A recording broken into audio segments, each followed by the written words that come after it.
এখন শ্রাবণের অর্ধ মাস। আকাশের দিকে তাকালে মনে হয় সে অনেক গোসা করে আছে।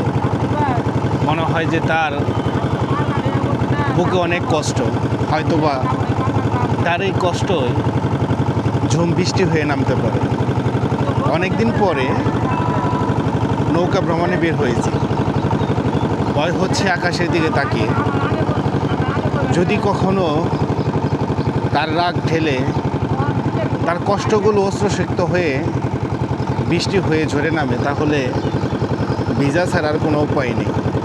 আমি যেখানে আসছি আমার চতুর্দিকে দেখেন বিস্তীর্ণ জলরাশি, আর এখন যে পরিবেশটা সেটা আসলে খুবই মজার। কেননা যদিও আজকে শ্রাবণের অর্ধ মাস, রোদের যে ঘনঘটা সেটা নেই, আকাশ পুরোটাই মেঘাচ্ছন্ন, যে কোনো মুহূর্তে বৃষ্টি নামতে পারে। তো শ্রাবণ মাসটা আপনারা তো জানেনই যে এই মাসে প্রচণ্ড পরিমাণে গরম থাকে এবং কি মাঝে মাঝে থেমে থেমে বৃষ্টি হয়। আজকে যেখানে আসছি সেটা হচ্ছে, এই বিলটার নাম হচ্ছে বারকাটি বিল।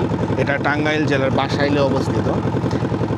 এটার সীমানা বেশ বিশাল। আপনারা স্ক্রিনে দেখতে পাচ্ছেন যে সীমানাটা, সেটা অনেক দূর বিস্তৃত। আমি যাচ্ছি ওইদিকে, একটা গাছ আছে, ওই গাছের ওইখানে বসবো, কিছু সময় আড্ডা দিব বড় ভাইদের সাথে। আর আমার হয়তোবা ফেজ আপনারা বুঝতে পারতেছেন না, কারণ প্রচণ্ড পরিমাণে মেঘাচ্ছন্ন আকাশ হওয়ার কারণে আমার ফেসটা আপনারা খুব একটা ক্লিয়ারলি বুঝতে পারবেন না। আর এমনিতেও তো আমি কালো মানুষ, সেই ক্ষেত্রে হয়তোবা ফেসটা আরও কালো মনে হচ্ছে।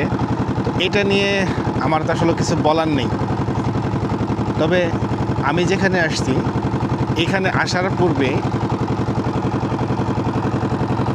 যদি আপনারা কেউ এই বিলে আসতে চান, তাহলে আপনারা বাংলাদেশের যে প্রান্ত থেকে আসেন না কেন, চাইলে আপনারা টাঙ্গাইল সদরে এসে সেখান থেকে বাসাল হয়ে এদিকে আসতে পারেন।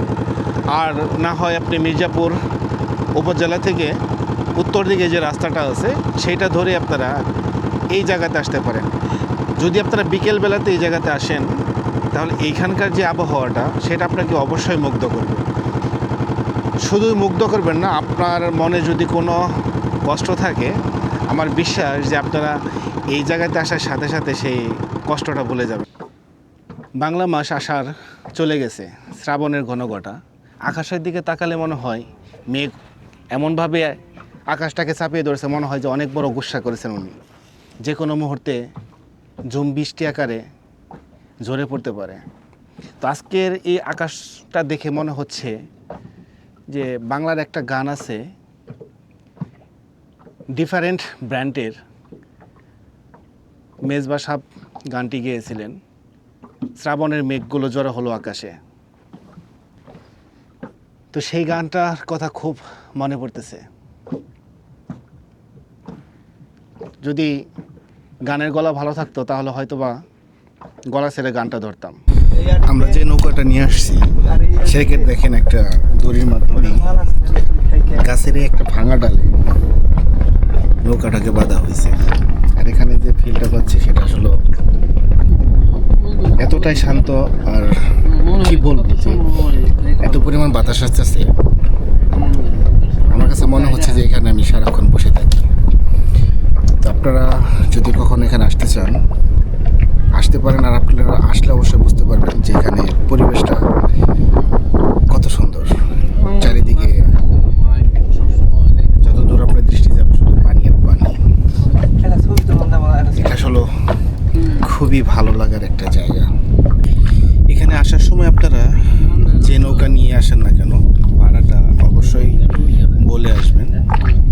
কারণ যারা এই ধরনের নৌকা, ইঞ্জিন চালিত নৌকা বা ইঞ্জিন ছাড়া যে নৌকাগুলো এদিকে আসে, সেগুলো মানুষ ভেদে দামটা অনেক, মানে ভাড়াটা অনেক ডিফারেন্ট হয়। তবে মোটামুটি আপনারা এখানে আসতে গেলে আপনাকে 2 থেকে 300 টাকা গুনতে হবে, যেহেতু বেশ অনেকটা পথ। আর আমি এখানে আসছি একটা গাছ, দেখেন এই গাছের নিচে নৌকাটাকে বেঁধেছি, বেঁধে এই জায়গাটাতে বসেছি। আমার কাছে মনে হচ্ছে যদি আমি এখানে দুপুরবেলাতে আসতে পারতাম তাহলে সবচেয়ে ভালো হতো। তাহলে আমার কাছে মনে হয় যে এই বছরের সবচেয়ে সেরা যে ঘুমটা সেটা আমি ঘুমাতে পারতাম এখানে। এখন যে পরিবেশটা সেটা আমার মনটা বলতেছে যে না, এই পরিবেশে এরকম জায়গাতে ঘুমাইলে ঘুম খুবই ভালো হবে। আর এদিকে আপনারা দেখেন যে কিছু নৌকা আছে, আর এই পাশে বেশ কিছু মানুষ ছোট ছোট নৌকায় মাছ ধরতেছে। আমারও ওনাদেরকে দেখে মনে হচ্ছে যে আমি ওখানে যাই, ওনাদের সাথে মাছ ধরি। কিন্তু সমস্যাটা হচ্ছে যে মাছ ধরাটা বিশাল ধৈর্যের ব্যাপার, আমার কাছে অত বেশি ধৈর্য নেই। এখানে দেখেন আরেকটা নৌকা আসতেছে, ওরা সম্ভবত পিকনিকে, আর পিছনে আরেকটা নৌকা আছে, ওরাও পিকনিকে আসছে। এই জায়গাটা আসলেই দেখার মতো একটা জায়গা। যে পর্যন্ত আপনারা এখানে না আসবেন সেটা কখনো বুঝতে পারবেন না। এরকম ছোটোখাটো অনেক নৌকাই প্রতিদিন এই জায়গায় আসে ঘুরতে। আর ওইদিকে একটা আসতেছি, ওইটাতে বেশ অনেক লোক আছে প্রতিদিন। এখানে আমার ধারণা অনুযায়ী কমপক্ষে 50টার কাছাকাছি নৌকা এদিকে আসে পিকনিকে। আজকে এই বিকেলবেলাতে আমার কাছে মনে হচ্ছে যে নৌকা কম হওয়ার মূল কারণ আকাশটা মেঘলা।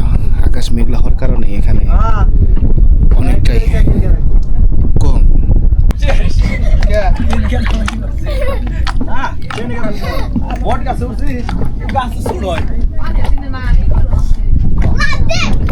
হাই, আমি নিকটে এসে পড়েছি। আপনারা দেখতে পাইতেছেন যে প্রচুর পরিমাণে লোক ঝালমুড়ি, ফুচকা এগুলো পাবেন। আপনার পরিবার পরিজন মতো যাদেরকে নিয়ে আসেন না কেন, আমার মনে হয় এখানে আসার পরে সময়টা আপনাদের খুবই ভালো হবে।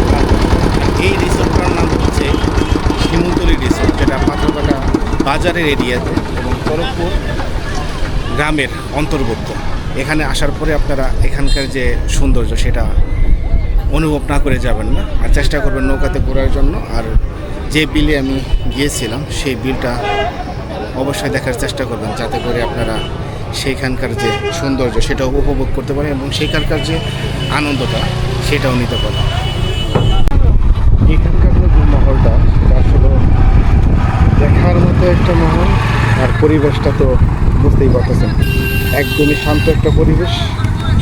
প্রচুর লোকজন এখানে আসছে, তার সাথে সাথে আমি বলছি। আর আপনারা চাইলে অবশ্যই আসতে পারেন এখানে আসার জন্য। যে অ্যাড্রেসটা সেটা তো আমি আপনাদেরকে বলেই দিয়েছি।